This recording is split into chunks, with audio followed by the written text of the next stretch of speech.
Golin na lung thim nei sei pia chu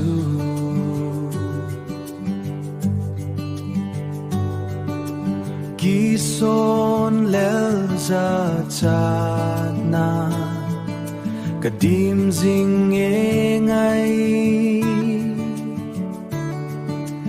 lunga man lo din nei sei pi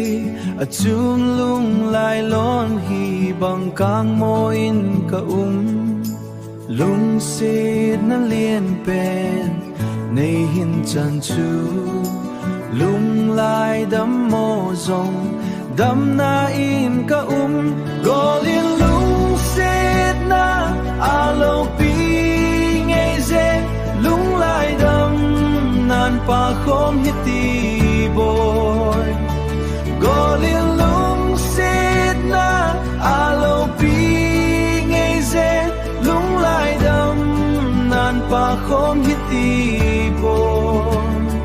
Sunu nao banga ei pom lai ni kho ka ngai ngi ze hung kile kano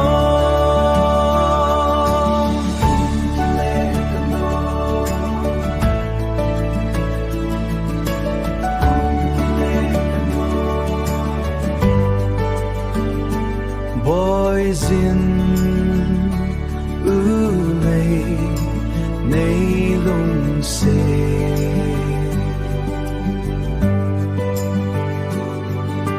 Nakadei pa cha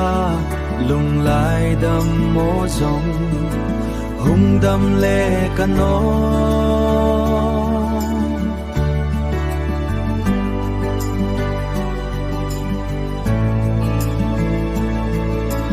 Tunga ni sa hung lung loi zengo za na chola nu to so mai kim a len kho kanom nge ze